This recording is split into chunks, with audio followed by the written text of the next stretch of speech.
நீங்கள் கேட்டுக்கிட்டு இருக்குது ஒரு கதை சொல்லட்டுமா சார் பாட்காஸ்ட் எனக்கு பேசிக்கிட்டு இருக்குது நான் அவங்க ஆண்டோ. இன்றைக்கி நம்ம சேனலில் வந்து எலெக்ஷன் டே அதுவுமா என்னென்னலாம் நடந்துச்சு, ஃபஸ்ட்டு எனக்கு என்ன நடந்துச்சு, அதுக்கப்புறம் நான் என்னெல்லாம் கோ த்ரூ பண்ணேன், அதுக்கப்புறம் ஓவராலாக அன்றைக்கி டேட்டில் காமனாக என்னென்ன நடந்துச்சுன்னு சில இன்ட்ரெஸ்டிங்கான விஷயங்களை பற்றி எடுத்து பேசுகிறது தான் இந்த எபிசோட். ஆக்சுவலாக எலெக்ஷனுக்கு முன்னாடியே வந்து இந்த ஓட் போடுற இம்பார்ட்டன்ஸை பற்றி நிறைய கண்டென்ட் க்ரியேட்டர்ஸ் வந்து யூடியூப்பில் வீடியோ போடுறத பார்த்து நம்மளும் போடலாம் அப்படிங்கிற ஒரு ஐடியா எனக்கு இருந்துச்சு. ஆனால் எனக்கே வந்து நான் யாருக்கு ஓட் போட போகிறேன், இந்த ஓட்டிங்கிற விஷயம் வந்து நம்ம எப்படி எடுத்துக்கணும், ரொம்ப சென்சிபிளான விஷயம். அதை தாண்டி ஓட் போடுறதுங்கிறது ரைட் இல்லாமல் அது நம்மளுடைய ரெஸ்பான்சிபிலிட்டிங்கிற வேறு சொல்கிறாங்க. அப்போது அவ்வளோ ரெஸ்பான்சிபிளாக நம்ம எந்தெந்த விஷயங்களெல்லாம் பார்த்து எந்த கட்சிக்கு ஓட் போடணும் அப்படிங்கிற ஒரு பெரிய கன்ஃபியூஷனில் நான் இருந்தேன். நான் குழம்புனும் இல்லாமல் அதெல்லாம் எடுத்துகிட்டு வந்து சொல்லி உங்களையும் குழப்புறதுல வந்து எனக்கு பெருசாக விருப்பம் இல்லை. அப்படிங்கிறதுனால அதை அப்படியே அவாய்ட் பண்ணிவிட்டு சரி எலெக்ஷன் முடிஞ்சதுக்கப்புறம் அதை பற்றி நம்ம ஒரு கண்டென்ட் போடுவோம் அப்படிங்கிற ஒரு ஐடியாவோடு தான் இன்றைக்கி கிளம்பி வந்திருக்கேன். ஃபஸ்ட்டு இன்றைக்கி எலெக்ஷன் போகிறத பற்றி நம்மளுடைய எக்ஸ்பீரியன்ஸ் எப்படி இருந்துச்சு அப்படிங்கிறத தான் நான் வந்து சொல்ல போகிறேன்.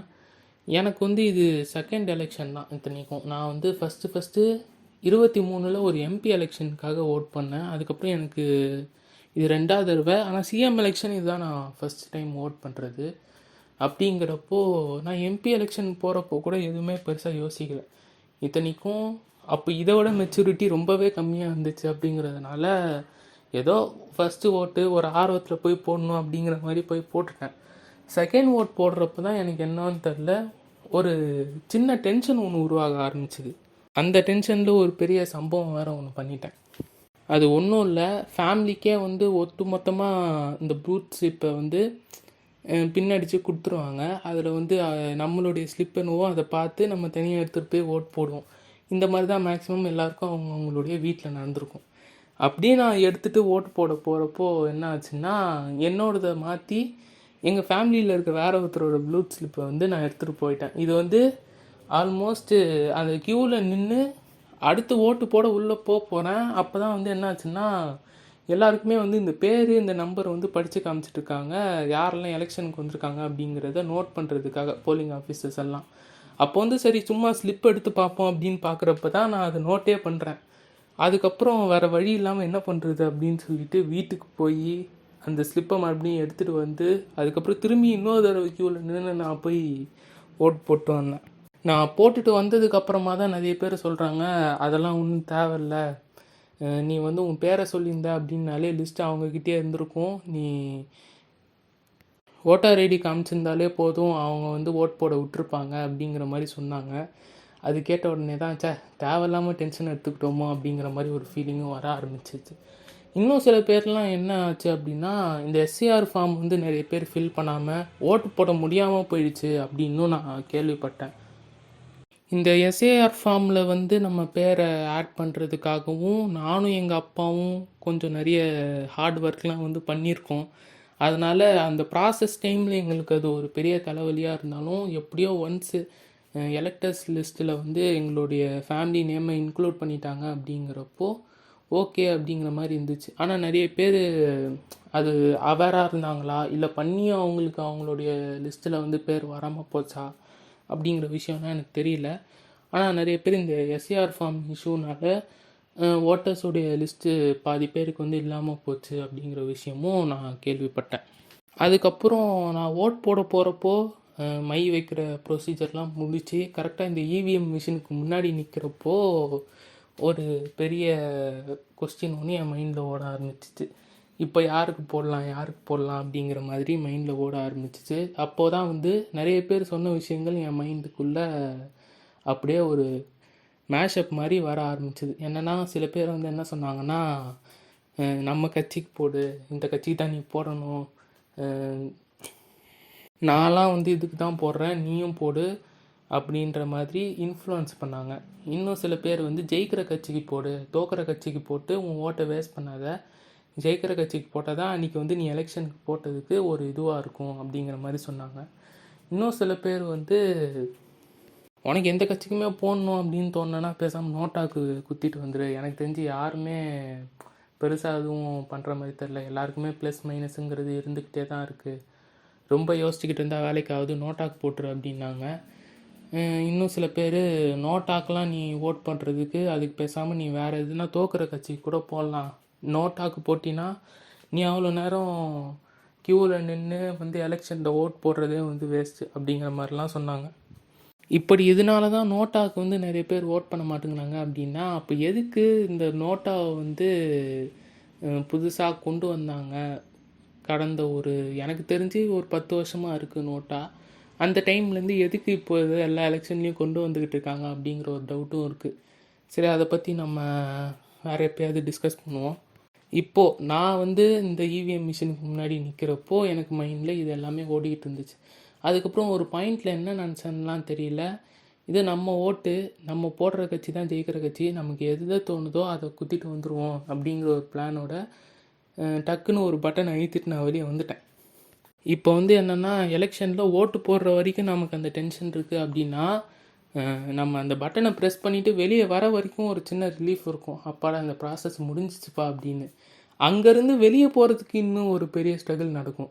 ஒரு 2-3 பேர் நம்மக்கிட்ட வந்துட்டு யாருக்கு போட்டேன்னு கேட்டுகிட்டே இருந்தால் அதை அங்கே வெளிப்படையாக சொல்லவும் முடியாது. அப்படிங்கிற காரணத்தினால எல்லாம் நமக்கு தான் போட்டேன் அப்படிங்கிற மாதிரி சொல்லி அந்த இடத்துலேருந்து வெளியே வர்றதுக்குள்ளே ஒரு பாடுபட்டேன்.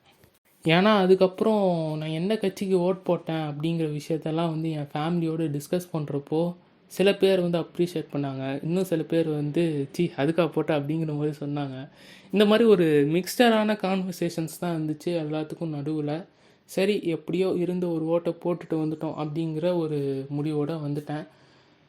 ஆனால் இதே 23 தான் வந்து எலெக்ஷனுங்கிறத தாண்டி அது ஒரு முகூர்த்த நாள் அப்படிங்கிறது எனக்கு அன்றைக்கி காலையில் கேலண்டரை கிழிக்கும் போது தான் தெரிஞ்சுது. ஏன்னா எலெக்ஷனுக்கு ஒரு 2 வாரம் 1 மாதத்துக்கு முன்னாடியே நிறைய இன்விடேஷன்லாம் வர ஆரம்பிச்சிது, ஃபங்க்ஷன்ஸ்லாம் இருக்குது அப்படின்னு சொல்லிட்டு. அநேகமாக இது உங்கள் வீட்லேயும் நடந்திருக்கும் அப்படின்னு நினைக்கிறேன். அதனால தான் இது வந்து ஷேர் பண்ணுறேன்.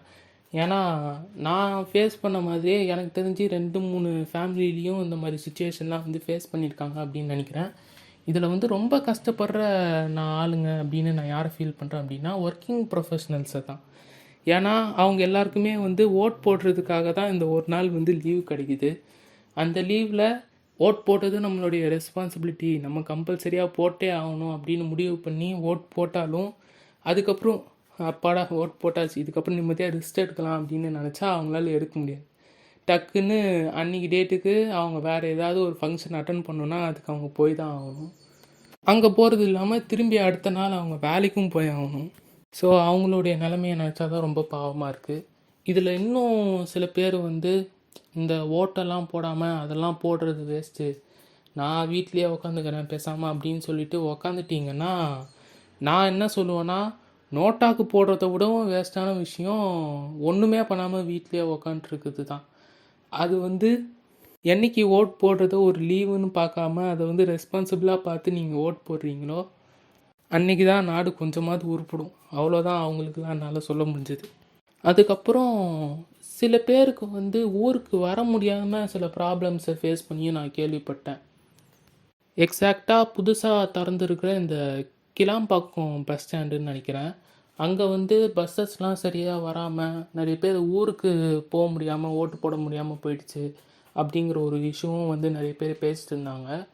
இது விஷயமா பொலிட்டிக்கலில் இருக்கிற சில பேர்கிட்ட இன்டர்வியூலாம் எடுக்கிறப்போ அவங்க சொன்ன ஒரு பாயிண்ட்டு, தீபாவளி பொங்கல்லாம் வரப்போ கவர்மெண்ட்லேருந்தே இந்த ஸ்பெஷல் பஸ் எல்லாம் விட்றாங்க அப்படின்னு பார்க்குறப்போ, எலெக்ஷனுங்கிறது நாட்டுக்கு ஒரு முக்கியமான நாள், அன்றைக்கி ஓட் போடுறதுக்காக அந்த மாதிரி ஸ்பெஷல் பஸ்லாம் விட்ருக்கலாமே, ஏன் அதெல்லாம் பண்ணலை அப்படிங்கிற மாதிரி ஒரு கொஸ்டின் கேட்டாங்க. எனக்கும் அது வேலிடாக தான் தோணுச்சு. இன்னும் சில ப்ரைவேட் பஸ் கம்பெனிஸ்லாம் வந்து இதுதான் சாக்கு, நிறைய பேர் ஊருக்கு போகிறாங்க அப்படிங்கிறத மைண்டில் வச்சுக்கிட்டு என்ன நினச்சாங்களோ தெரியல, டிக்கெட்டோடைய ப்ரைஸ் எல்லாம் ஏற்றிட்டாங்க. ஒரு நல்ல நாளில் ஃபெஸ்டிவல் டைம்லேயும் இதெல்லாம் நடக்கிற விஷயந்தான். ஆனால் இந்த மாதிரி எலெக்ஷனுக்கு போய் இப்படியெல்லாம் பண்ணணுமா அப்படிங்கிற ஒரு விஷயமும் வந்து எனக்கு மைண்டில் தோண ஆரம்பிச்சிச்சு. இப்படி பல காரணங்களால் ஓட்டு போடணும்னு நினச்சி போட முடியாமல் போன சில பேருக்கு வந்து சாரி தான் சொல்லணும். ஆக்சுவலாக எனக்கு தெரியும் நீங்களாம் எந்த அளவுக்கு ஹர்ட் ஆகிருப்பீங்க அப்படின்னு. சான்ஸ் இருந்தும் போடாமல் உட்காரணும்னு நினைக்கிற சில பேருக்கு நடுவில் நீங்கள் ட்ரை பண்ணியிருக்கிறீங்க. அதை நினச்சி முடிஞ்ச அளவுக்கு மனசை எவ்வளோ தேற்றிக்க முடியுமோ தேற்றிக்கிட்டு வேறு வேலையை போயிட்டு பாருங்கள். அவ்வளோதான் சொல்ல முடியும். உங்களை பொறுத்த வரைக்கும் நீங்கள் ட்ரை பண்ணியிருக்கிறீங்க, அதையும் மீறி அது நடக்கலைன்னா அது உங்களுடைய ஃபால்ட் இல்லை, அவ்வளோதான். அதுக்கப்புறம் ஃபஸ்ட் டைம் ஓட்டர்ஸ் வந்து நிறைய பேர் ஓட் பண்ணதுக்கப்புறம் ஸ்டேட்டஸ்லாம் எடுத்து போடுறத பார்த்து எனக்கு ரொம்ப சந்தோஷமாக இருந்துச்சு. நான் அந்த மாதிரி நிறைய ஸ்டோரிஸ்லாம் வந்து அன்றைக்கி பார்த்துட்டு வந்துக்கிட்டு இருந்தேன்.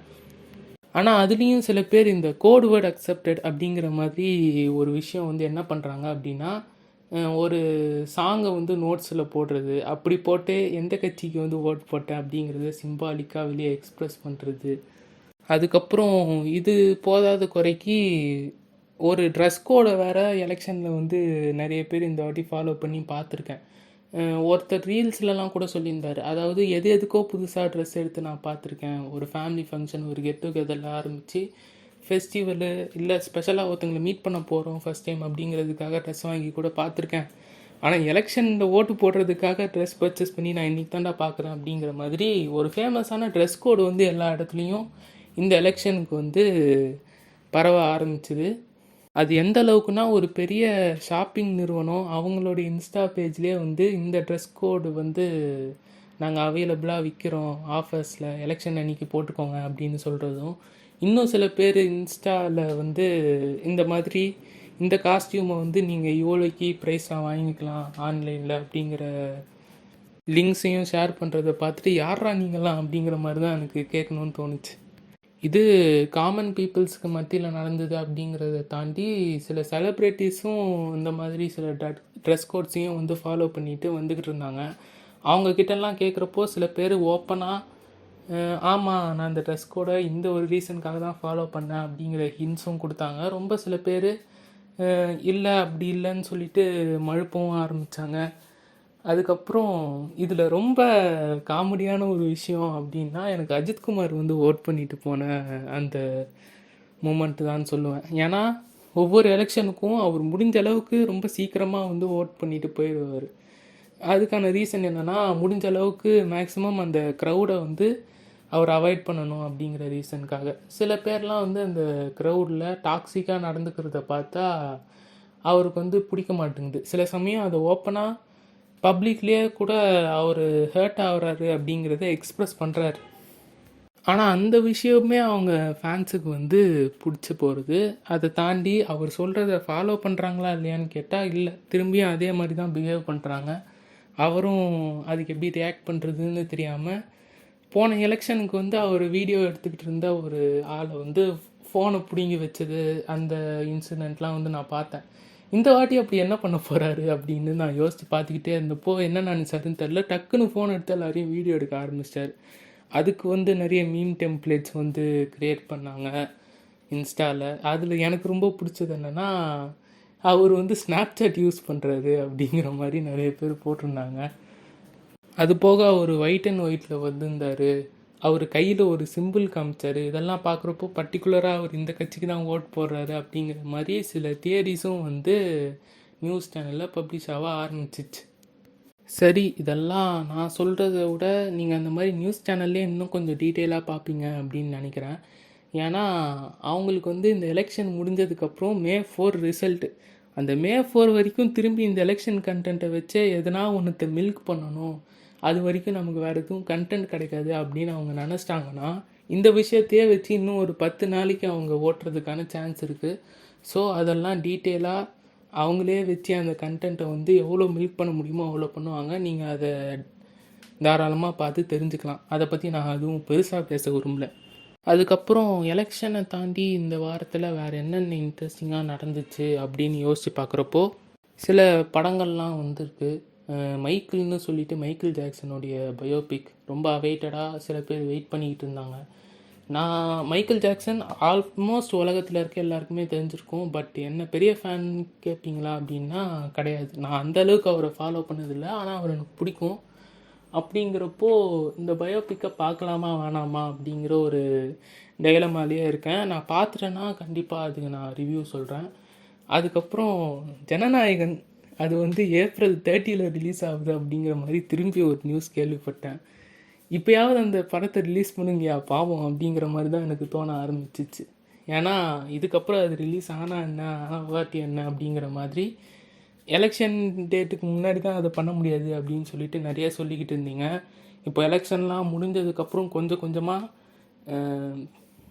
ஒரு சேட்டலைட் சேனல்லே வந்து விஜயோடைய பாட்டெல்லாம் வந்து இப்போ தான் போட ஆரம்பிச்சிருக்காங்க. இதுக்கப்புறம் டிஆர்பி ரீசன்ஸ்க்காக படங்களையும் போட ஆரம்பிச்சிருவாங்க. அப்படிங்கிறப்போ அந்த சேனலே மாறுதுங்கிற கட்டாயத்தில் இருக்கிறப்போ படம் தானே, அதுவும் ஆல்ரெடி ஹெச்டியில் வேறு நிறைய இடத்துல பைரசியில் ரிலீஸ் ஆகி அது வேறு போன மாதம் வரையும் ஒரு இஷ்யூவில் போய்கிட்டு இருந்துச்சு. அதனால் ஆல்மோஸ்ட் இப்போது இந்த ஏப்ரல் எண்டுக்குள்ளேயோ இல்லை மே ஃபஸ்ட்டு வீக்லேயோ படம் ரிலீஸ் ஆகப்படும் என்ற ஒரு நம்பிக்கை வந்து இருக்குது. அது பார்ப்போம். ஆனால் இவ்வளோ நடந்ததுலேயும் எனக்கு இந்த எலெக்ஷன் முடிஞ்சதில் ஒரு சின்ன ரிலீஃபான விஷயம் என்ன அப்படின்னா, இதை தான் வந்து நான் ஸ்டார்டிங்லேயே சொல்லணும் அப்படின்னு நினச்சேன், ஆனால் மறந்துட்டேன். என்னென்னா ஓட் போடுறதுக்கு முன்னாடி வரைக்கும் சில ஆட்ஸ் எல்லாம் பார்த்து எப்பாடே நான் தயவு செஞ்சு உங்கள் கட்சிக்கே ஓட்டு போடுறேன்டா, தயவு செஞ்சு இந்த ஆட் போடுறத வந்து நிறுத்துங்கடா அப்படின்னு சொல்கிற அளவுக்கு ஒரு கட்சின்னு இல்லை, கிட்டத்தட்ட பெரும்பாலான ஒரு 2-3 கட்சிகள் வந்து இந்த மாதிரி எந்த வீடியோவை எந்த பிளாட்ஃபார்மில் போய் கிளிக் பண்ணி பார்த்தாலும் ஸ்கிப் ஆடில் அது வந்துக்கிட்டே இருந்துச்சு. அது பார்த்து எனக்கு ஒரு மாதிரி இரிட்டேட்டுங்கிறத தாண்டி சேச்சுரேட் ஆக ஆரம்பிச்சிச்சு ஒரு பாயிண்டில். ஸோ நான் அதுக்காகவே எப்படா இந்த எலெக்ஷன் டே வந்து வரும், அது முடியும் அப்படிங்கிற ஒரு ரீசனுக்காக நான் ரொம்ப ஈகராக வெயிட் பண்ணி அது முடிஞ்சிச்சு. இப்போது ஓரளவுக்கு நிம்மதியாக யூடியூப் பக்கம்லாம் வந்துட்டு போய்கிட்டு இருக்கேன். ஸோ அவ்வளோதான் இன்றைக்கான கண்டென்ட். இன்னொரு இன்ட்ரெஸ்டிங்கான எபிசோடில் உங்கள் எல்லாரையும் வந்து மீட் பண்ணுறேன். அது வரைக்கும் பாய்.